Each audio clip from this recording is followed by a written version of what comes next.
오늘 저는 에베소서 21번째 강해로 이것이 자녀다, 시작, 이것이 자녀다 하는 제목으로 은혜를 나누겠습니다. 에베소서는 구원이라는 하늘의 복, 그것이 우리에게 예수 그리스도의 은혜로 임했음을 정확하게 알고, 그리고 그러한 구원의 삶을 이루어 나가라, 하나님의 하늘복을 받아 누리라 하는 메시지죠. 그래서 우리의 과거적 옛사람을 벗어버리고 새 사람으로 날마다 옷을 입으라. 우리 삶의 전 영역에 하나님이 함께 하심을 경험하라는 것이죠. 그 중에가 바로 가정에 대한 삶이죠. 그래서 지난 2주 동안에 부부의 관계, 아내는 순종하고 남편은 사랑하는, 이것이 부부다 말씀을 전했습니다. 성경적 부부상이 무엇인가를 여러분이 아마 어느 정도 이제 확립했으리라고 생각해요. 근데 오늘은 자녀에 대한 얘기입니다. 그래서 성경적 자녀상, 시작, 성경적 자녀상이 과연 무엇인가, 이걸 오늘 살피는 것이죠. 우리 기독교가 이 땅에 처음 들어왔을 때 오해를 받은 것 중에 하나가 기독교는 효를 무시하는 종교다, 이렇게 오해를 받았어요. 아마 그 제사 같은 거 이런 거를 좀 금지하게 하는 이런 것을 잘못 이제 생각해서 유교적인 그런 문화와 전통 가운데 우리나라에 얼마나 그게 사실은 부담스러웠겠어요. 근데 사실은 이 기독교야말로 효도하는 종교예요. 부모를 공경하라는 10계명의 인간관계의 6개 중에 첫 번째가 바로 뭐예요? 부모 공경이에요. 가장 효도하는 종교가 바로 사실 기독교입니다. 바울은 이 본장에서 이 부모와 자녀 간의 인격적인 관계를 강조합니다. 당시 로마 시대에는요, 가정에서 이 아버지가 거의 전제적 독재자였었어요. 절대적인 그런 권력을 행사했어요. 심지어 자녀를 체벌하고 때리는 것은 물론이거니와 태어난 아기를 아버지가 마음대로 죽일 수도 있는 그런 권리까지 있었습니다. 이러한 비인간적 관계와 달리 그 당시에 사도 바울은요, 하나님의 마음을 전달한 거예요. 인격적인 관계, 부모와 자녀, 또 부부간에도 남자와 여자, 정말 하나님의 형상을, 모양을 받은 인격자라는 것을 강조한 게 사도 바울의 메시지입니다. 여러분, 요새 인권 하는데 그 인권이 사실은 성경에서, 기독교에서 다 비롯된 겁니다. 이 10계명이 결국 모든 나라, 모든 열방의 모든 법의 기초가 되고 있는 것을 우리는 알 수가 있습니다. 부모에게 순종하고 효도하는 거, 이거 다른 종교에서도 강조되고 있죠. 예를 들어서 유교와 기독교를 비교해 보면 여러분, 유교에서 부모 공경은 굉장히 절대적입니다. 그렇죠? 그런데 윤리적 차원, 도덕적 차원에 머물러요. 근데 기독교는 윤리적, 도덕적 차원을 넘어서 신앙적 차원, 영적 수준에까지 연결이 되는 겁니다. 그래서 우리의 모든 삶은 다 뭐냐면 하나님하고 연결되어 있는 거예요. 부부간에도 지난주에 2주에 걸쳐서 여러분이 들은 것처럼 단지 그저 남자와 여자가 좋아서 결혼해서 가정을 이루는 그런 관계가 아니라 바로 그러한 인간 삶의 관계가 하나님과의 관계의 표현이에요. 그리고 통로예요. 그리고 그것을 더 풍성하게 하는 하나님의 특별한 은혜죠. 다시 말해서 남편과 아내의 관계는 그리스도와 교회의 관계가 되어 서로 사랑하고 서로 순종하는 사랑과 순종, 순종과 사랑의 원리가 모든 삶의 프린시펄이, 원리가 되고 있다는 것이거든요. 부모, 자녀도 마찬가지입니다. 부모, 자녀의 관계를 통해서 우리는 하나님과 우리와의 관계가 더 깊어지고 돈독해지고 풍성해질 수가 있다는 것이죠. 그래서 이 기독교의 부모 공경의 원리는 신본주의적 차원, 유교나 이런 종교는 인본주의라면 기독교는 뭐냐면 신본주의예요.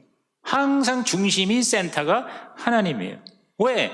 하나님이 우리의 창조주예요. 우리는 하나님의 작품이에요. 그러니까 하나님에게 달려있는 게 우리에게는 그게 바로 하나님의 주권이죠. 그걸 인정하는 게 믿음이고 그게 신앙입니다. 그래서 우리가 부모를 공경하는 거 다 표현은 같은 것 같지만 그러나 이유가 다른 거예요. 이유가.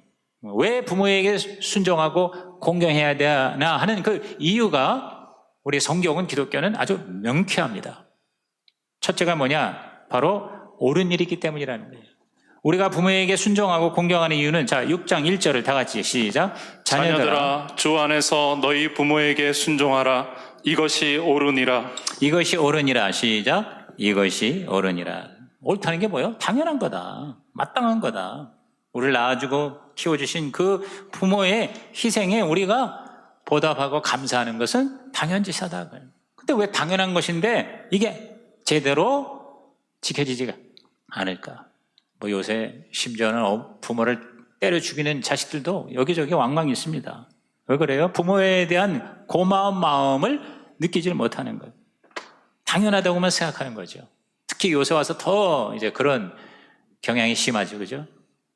벌써 오래전 얘기인데 미국에서 실제 그랬다고 그래요. 어떤 초등학교 1학년 학생이 엄마한테 청구서를 가져왔대요. 뭐냐면 엄마가 좀 일을 시켰어요, 집안일을. 그랬더니 거기에 대해서 청구를 한 거예요. 잔디 깎아는 거 3불씩 2번 했으니까 6불. 엄마 설거지 도와준 거 3번 했으니까 한 번 할 때마다 1불 계산해서 3불 해서 9불을 청구합니다. 엄마는 아무 말 하지 않고 그 다음날 아들의 침대 머리에 엄마의 청구서를 올려놨대요. 거기 보니까 식사 비용 한 끼당 3불 곱하기 21끼 63불. 방값 숙박비 내야 되니까 10불 곱하기 7, 70불. 또 빨래 해준 거 20불. 또 방 청소해 준 거 7일 곱하기 3불 21불. 학교 갈 때 차 태워준 거 5불 곱하기 닷새 25불. 기타 등등 해서 200불. 이게 청구를 했어요. 그런데 거기다 뭐라고 썼냐면 청구비 탕감 안 받기로 했음. 그래가지고 합계 0불 그랬어요. 그게 뭘 얘기합니까? 자식에게 이제 그 부모가 해준 거 이거에 대해서 너무 당연하게 생각하지 말라 하는 거를, 뭘로도 갚을 수 없다 하는 거를 아들이 좀 느끼게 한 거겠죠. 이렇게 우리가 부모에 대해서 당연하게 생각할 뿐만 아니라 그게 고맙다고 생각하지만 또 그걸 그 은혜를 쉽게 우리는 잊어먹어요. 우리 인간은 참 잘 잊어먹어요. 그래서 장성하면서 이 죄성이요, 잘해준 건 다 잊어먹어. 그리고 섭섭하고 못해준 것만 기억하는 거예요. 그렇죠? 그런 경우 많죠. 고마움과 감사보다는 섭섭함과 상처를 더 부각을 하게 됩니다. 우리 하나님과의 관계도 그런 것 같아요. 우리가 진짜 하나님의 첫사랑, 그때 정말 그 하나님의 그 은혜, 나를 죄를 깨끗하게 십자가의 은혜로 대속으로 다 사해 주신 거에 대해서 그렇게 막 진짜 울고불고 그렇게 했는데 그 첫사랑을 우리는 쉽게 잊어먹지 않습니까? 그렇죠? 그래서 이걸 자꾸 우리가 리마인드 해야 돼요. 자꾸 우리가 생각을 해야 되잖아요. 사실 부모가 나를 낳아준 거, 그리고 키워준 거 한 가지만으로도 우리는 죽을 때까지 감사해야 될 일이죠. 그렇죠?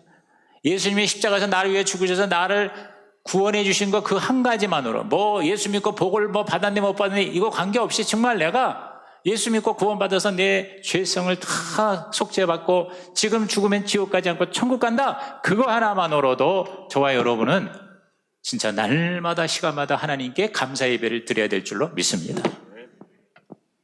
해산의 수고를 우리들은 기억하지 못해요. 사실 기억할 수 없죠. 우리 태어날 때 우리가 어떻게 기억을 해요.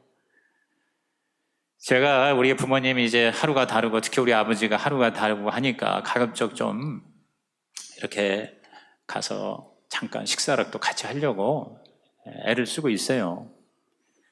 그런데 그래도 가기 전에 좀 뭔가 좀 말씀을 좀 남기시라고, 꼭 유언이라고 하기보다도 부모에 대해서 내가 사실은 대화를 많이 안 해본 결과 깊은 걸 모르잖아요. 그래서 지금 한 2차례 제가 그 BCGI 우리 목사님들 인터뷰하듯이 부모님을 앞에다 두고 스마트폰으로 제가 촬영을 해요.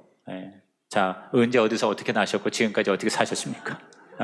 그러니까 이제 얘기를 하면 황해도 연백에서 태어났는데 일사후퇴 때 이제 목숨을 걸고 갯벌을 막 넘고 배를 타고 빠져 죽을 뻔했다가 다시 살아나고 하면서 교동에 와서 거기서 이제 부모가 만나서 결혼을 했는데 결혼할 때도 보니까 진짜 희한찬란한 그 당시의 얘기예요.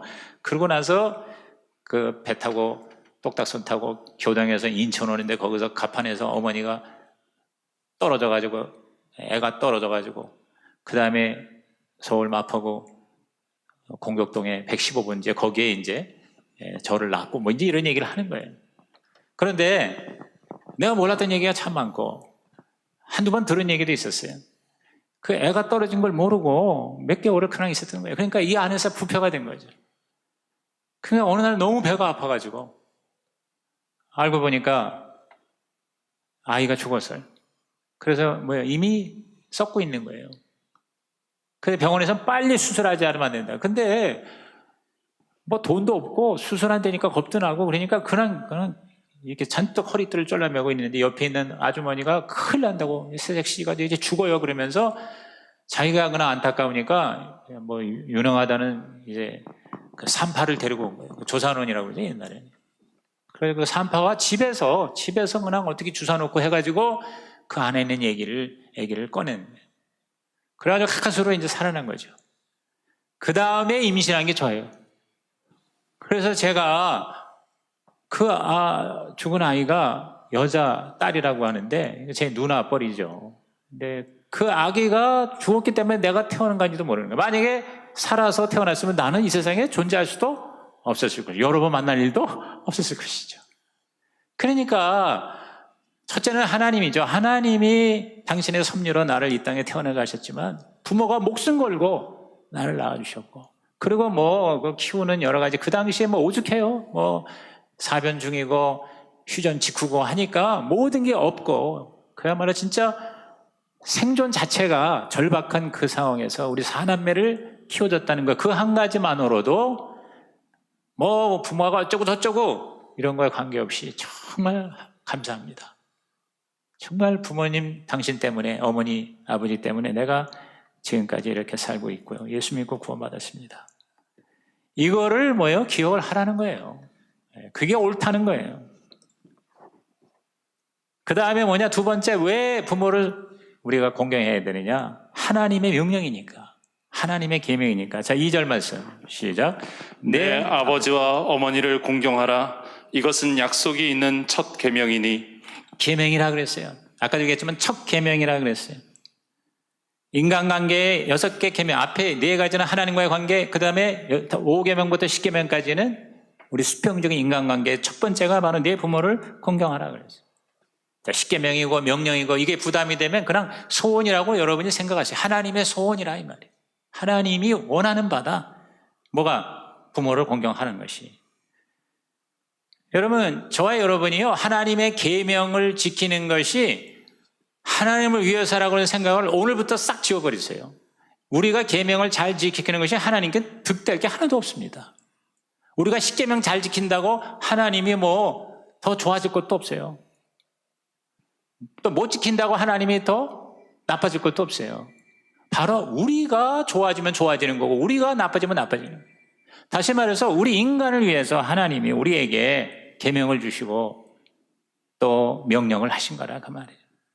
그렇지 않습니까? 우리 자녀들 키울 때 저와 여러분이 내가 얘를 잘 키워서 얘 때문에 내가 호강을 해야지 이렇게 키우는 사람이 요새 거의 없습니다. 그냥 그 아이가 잘 되기만을 바라는 거죠. 그러죠? 잘 독립해서 각자 자기 몫을 하면서 행복하게 사는 것이 우리 부모의 가장 큰 소원이래요.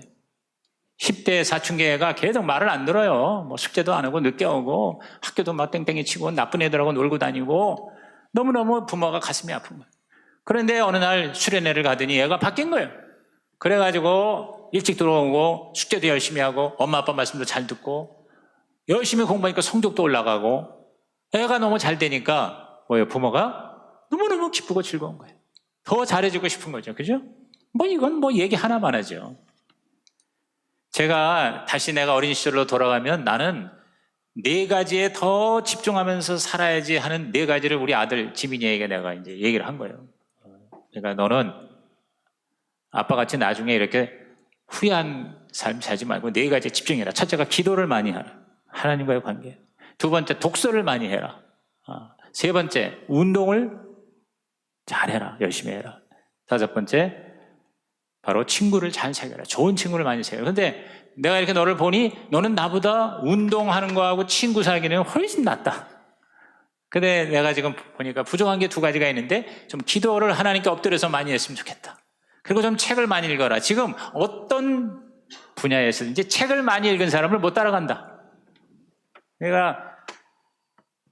나는 내가 볼 때 책을 하나도 안 읽는 것 같은데 희한한 게 또 학점은 잘 받아가지고 올해 일을 오늘 목표로 해야 되는데 거의 다 지금 이런 데나 어쩐 데나 1등을 한다나 그래서 난 이거 신기하고 놀라운 거예요. 아빠가 모르지만 저는 열심히 해요 그러더라고.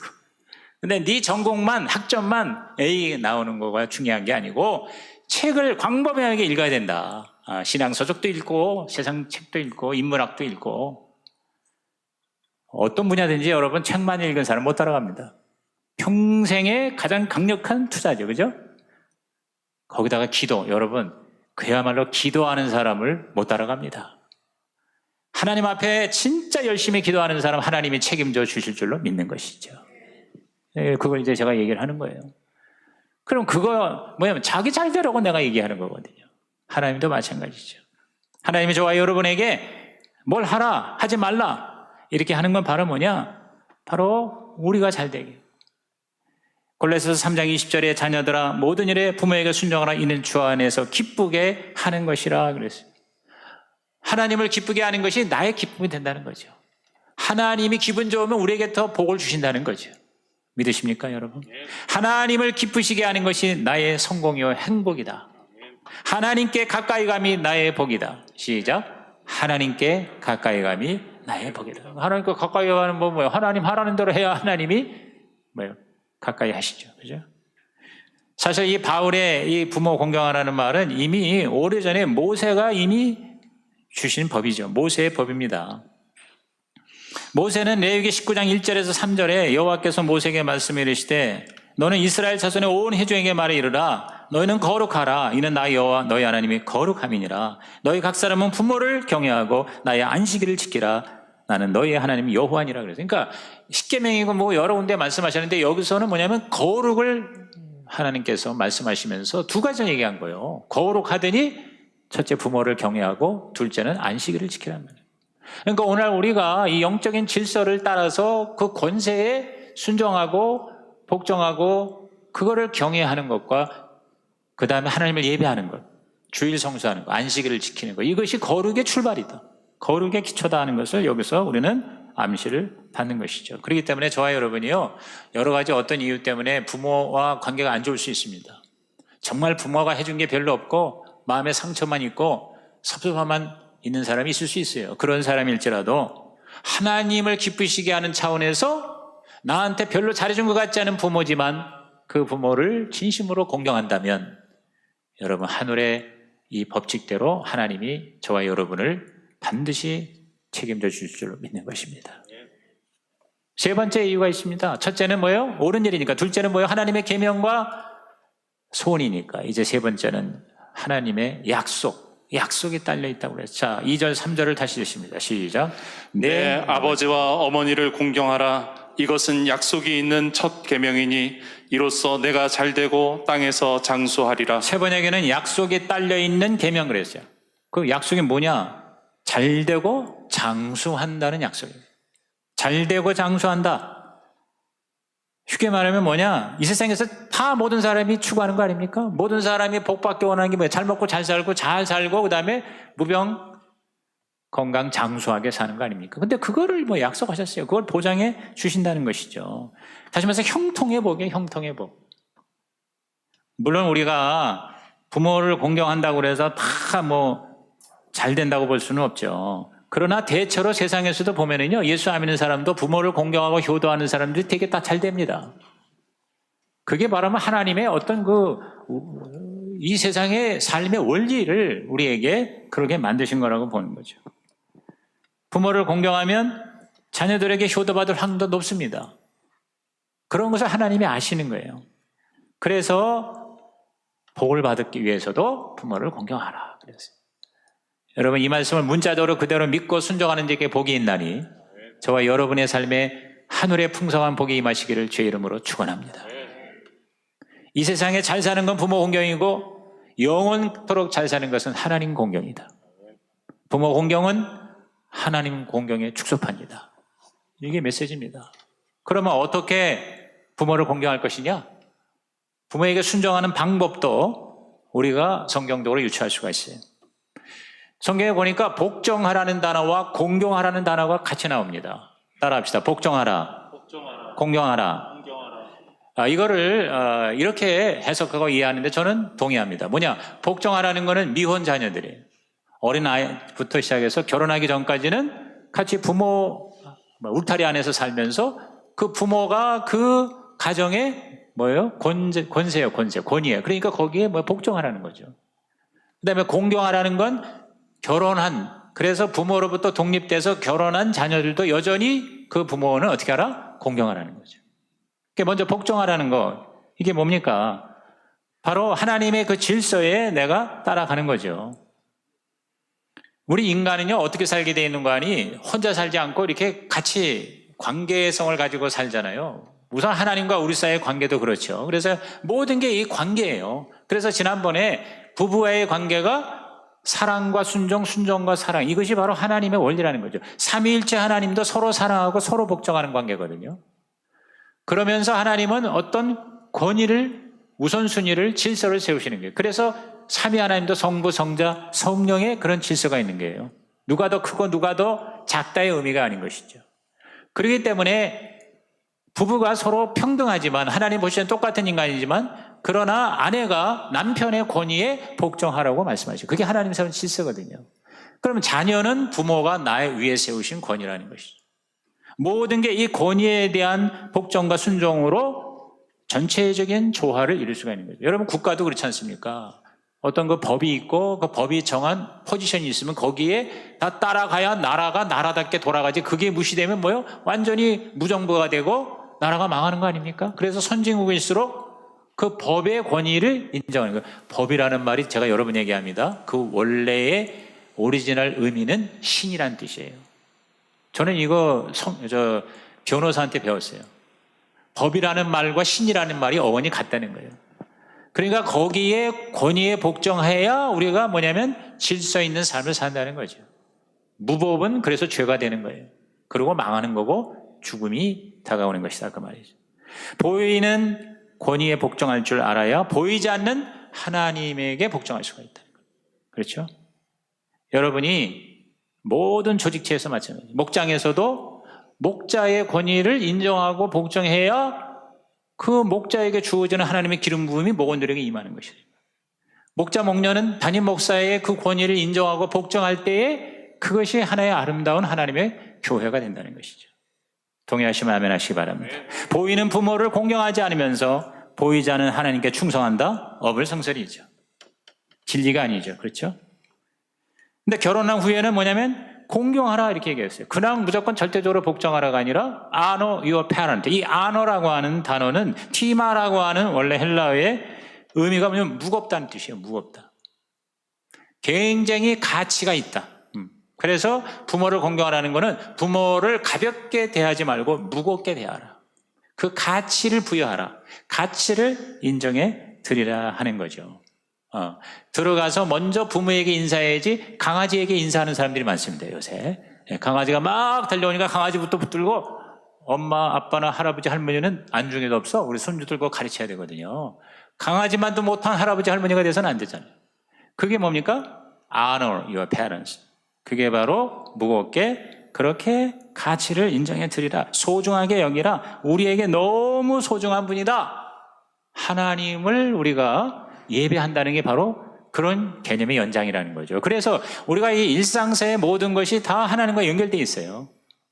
저와 여러분이 순간을 하나님의 눈으로 보면 영혼이 되는 거예요. 그래서 순간의 기쁨을 영혼으로, 이런 말을 하게 되는 거죠. 그러면 부모를 무겁게, 중요하게, 가치 있게 이렇게 모시는 실질적인 방법이 뭘까? 그냥 우리가 꼭 성경에 이렇게 다른 게 아니죠. 그냥 우리들이 그냥 상식적으로 생각할 때 얘기를 해볼게요. 우선 부모님의 필요를 채워드린다는 거죠. 좀 다른 말로 하면 용돈을 드리는 거죠. 솔직히 우리 지금 이 땅에서 살 때 제일 중요한 게 뭐예요?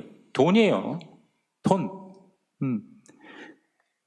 삶의 어떤 중요성은 씀씀이, 돈 씀씀이를 보면 알 수가 있죠. 그죠? 그래서 우리들의 금전 출납부나 가계부나 통장을 보면 그 사람의 삶의 우선순위가 뭔가가 결정이 된다는 걸 알 수 있다는 거죠. 그죠? 골프채를 위해서 돈을 많이 쓰는 사람이 있어요. 막 1년에 몇 천만 원, 심지어 억 단위로 골프하는 일에 여러분 돈을 투자한다고 그러면 그 사람에게 제일 중요한 게 뭐예요? 골프죠. 그렇죠? 그런 사람이 실제로 있지 않습니까? 우리 아이들의 그 과외 비를 그냥 엄청 쏟아부는 사람은 뭐예요? 자기 아이들의 성적이 가장 중요한 거예요, 자기한테는. 그러니까 내가 어디에다가 돈을 쓰느냐? 하나님과의 관계도 마찬가지입니다. 여러분이 하나님을 사랑한다고 그러지만 진짜 하나님을 사랑한다고 그러면 하나님에게 내가 물질을, 다시 말해서 헌금을 얼마나 어떻게 드리느냐가 그 하나님이 나의 인생에 얼마나 중요하다는 게 결정이 되는 거예요. 그래서 여러분이 감사한금을 드리고 특히 11조 같은 거 이거를 하나님께 제대로 드리지 않으면서 내가 하나님을 사랑한다? 하나님이 그 말을 어떻게 받으실 거라고 생각하십니까? 여러분, 우리에게 있어서 이 안어라는 말은 뭐 존경이라는 말, 예배라는 말, 공경이라는 말 여러 가지로 번역이 될 수 있지만 이건 뭐냐면 정말 소중하게 무겁게 대우를 해라. 그 중에 하나가 바로 뭐냐, 노후 비용이 갈수록 점점 더 많아지는데 우리 노인들은 부족할 경우가 점점 많아지죠. 디모데전서 5장 8절에 보면 누구든지 자기 친족 특히 자기 가족을 돌보지 아니하면 믿음을 배반한 자요 불신자보다 더 악한 자라 그랬어요. 그래서 정말 없어서 쩔쩔매는 데는 우리가 할 수 있는 대로 도와드려야 되고, 그렇지 않을 경우 뭐 부모가 좀 여유가 있더라도 부모에게 그런 어떤 물질적으로 뭐 상징적으로라도 그렇게 드리는 거, 이것은 우리가 하나님의 복을 받는 또 하나의 특별한 통로가 된다. 저는 우리 부모님이 이제 생활비 이런 게 모자랄 때 꽤 오랫동안 생활비를 이렇게 보태드렸고, 얼마 전에 이제 하나 있는 집을 팔아서 작은 집으로 이렇게 축소하고 이사 오셔서 그 남은 돈 가지고 이제 돌아가실 때까지 쓰실 수 있도록 그래서 다 쓰시고 가시라고. 노인들은 또 쓰지도 못하시더라고요.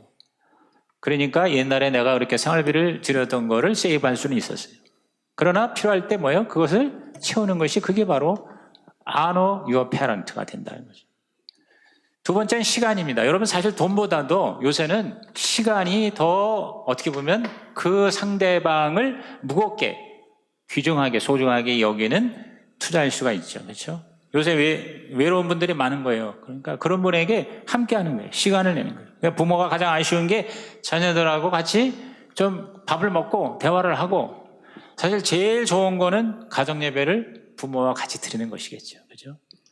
그러니까 우리가 출가하지 않은 애들이 있을 때는 부모가 앞장서서 가정 예배를 드리지만, 결혼한 이후에는 결혼한 우리 자녀들이 그 부모님께 우리 가정 예배 드리십시다, 이렇게 시간을 우리가 정기적으로 낼 수 있다면 뭐 그거야말로 정말 우리 부모를 기쁘게 할 뿐만 아니라 하나님께 복을 받는 길이 될 수 있으라고 생각을 합니다.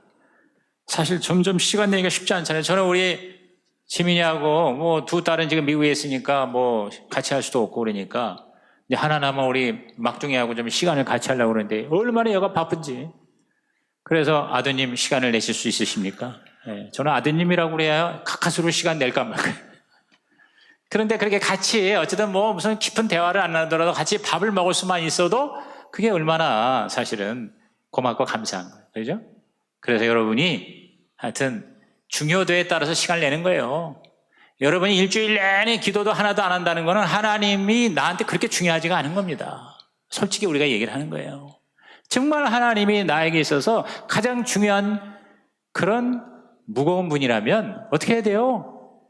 뭐 어떤 분은 진짜 24시간에 11조를 하나님께 드리는 걸 목표로 한다고 그러는데 꼭 그렇지 않더라도 적어도 우리 하나님 앞에 10분, 20분, 1시간 우리가 어떻게 해야 돼요? 예배하고 기도하고 찬양하는 것이죠. 이 코로나 때문에 하나님의 이 무거움이 얼마나 지금 무너졌는지 몰라요. 여러분 오늘 오신 분들 정말 여러분이 하나님을 귀한 분이라 여겨 이 자리에 앉아 있는 줄로 믿습니다. 여러분의 삶에 하나님이 점점 더 무겁고 중요한 분이 되시기를 주의 이름으로 축복합니다. 그러면 어떻게 해야 돼요? 시간을 같이 보내야 돼요. 시간과 공간을 내어드려야 된다 그 말이죠. 마지막 세 번째가 뭐냐? 그게 바로 기도하는 거예요. 기억하고 기도해 주는 것이다. 생일이나 기일이나 뭐 기념일 같은 걸 뭐요? 우리가 기억하고 뭐 연락하고 선물 드리고 그 다음에 또 같이 이렇게 사진을 찍고, 근데 뭐 그런 거 1년에 한두 번 하는 그런 정도가 아니라 기도를 하는 거예요. 기도. 우리가 부모를 기억하고 기도하는 것이 바로 부모를 공경하는 특히 크리스찬으로서 굉장히 효과적이고도 아주 실제적이고도 중요한 그러한 방법이구나. 저는요, 이번에 그 인터뷰를 하면서 처음으로 내가 참 어떻게 보면 부끄러울 수도 있죠. 먹고 살고 애 키우기 바쁘니까 본인들도 모르셔. 도대체 결혼 기념일이 뭔지를 난 이번에 처음 알았어요. 언제 결혼했는지도 당신들도 잘 몰라. 그때는 이게 단기 4천 몇백 년 어쩌고 하니까 그래서 53년에 결혼하셨는지 54년에 결혼하셨는지 헷갈리는 거야. 내가 들어도 헷갈려. 근데 날짜가 음력으로 10월 뭐라 그래요? 내가 그 해에 찾아가 보니까 11월 17일인가 그래. 아, 우리 지민이하고 생일이 같다. 11월 17일. 그래가지고 계산을 해보니까 올해 68주년이야. 이분들이 결혼한 게 68주년이야. 그래서 그걸 내가 기억하고 자, 이제 얼마 더 사실지 모르지만 사시는 동안 결혼기념일 기억하십시오. 우리가 기억해 드릴게요. 그렇게 한번 따져본 거죠. 그렇죠? 그러니까 이런 식으로 뭔가 우리가 조그만 거지만 작은 걸지라도 이런 방법들을 동원해서 우리 부모님을 중요한 위치로 올려놓을 때 하나님도 저와 여러분을 아주 중요한 존재로 세워주실 줄로 믿습니다. 자, 이제 여러분 1분 시간을 드리겠습니다. 여러분의 그 레마 카드를 집으시고 거기다가 기록을 하시기 바랍니다. 오늘 말씀에 나에게 뭔가 울림이 됐습니까? 여러분에게 뭔가 느낌이 있습니까? 여러분의 소감을 거기다 적으세요. 은혜 받은 거.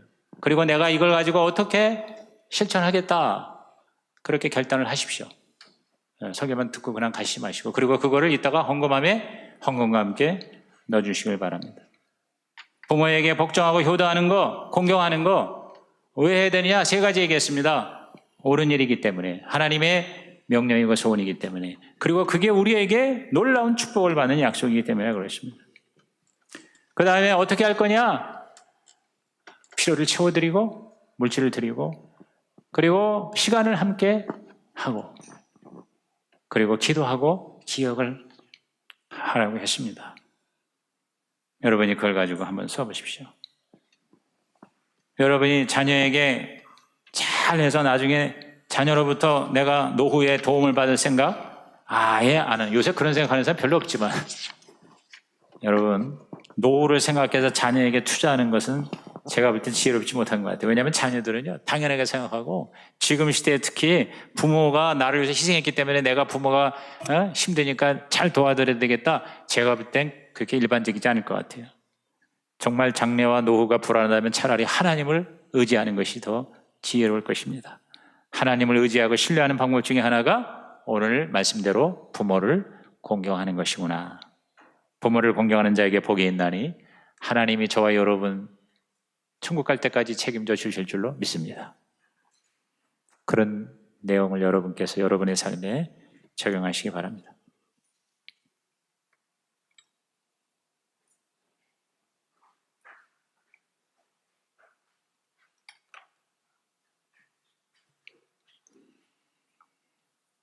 자, 계속 쓰시면서 우리 다 일어나십시다. 다 일어나셔서 우리 헌신할 사람이 나올 수 있도록 도움이 되기도 하고요. 또 하나님께 우리 일어서서 579장. 이게 원래 어머니의 넓은 사랑인데 저는 어머니를 부모님으로 개작을 했어요. 그래서 부모님의 넓은 사랑, 귀하고 귀하다. 579장 부르시면서 계속 쓸 분은 쓰시고요. 우리 하나님 앞에 찬양하고 기도하고 마치겠습니다.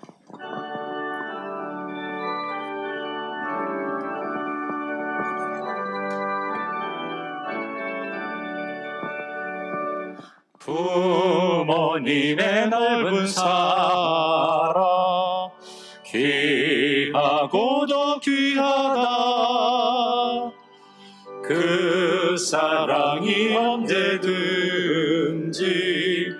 나를 감싸줍니다. 내가 울 때 부모님을 주께 기도드리고 내가 기뻐 웃을 때에 찬송 부르십니다. 아침 저녁 읽으시다. 아침 저녁 읽으시다. 부모님의 성경책 손때 남은 구절마다 모습 본 듯합니다. 믿는 자는 누구든지 영생함을 얻으리. 들려주신 귀한 말씀 이제 힘이 됩니다. 홀로 누워 괴로울 때, 헤매다가 지칠 때, 부르시던 찬송 소리 귀에 살아옵니다. 반석에서 샘물 나고 황무지에 꽃피니 예수님과 동행하며 두려울 것 없어라. 온유하고 겸손하며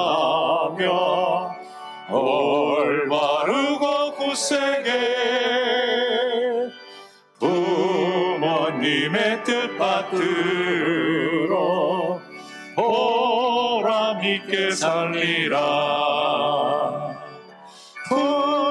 풍파많은 세상에서 선한 싸움 싸우다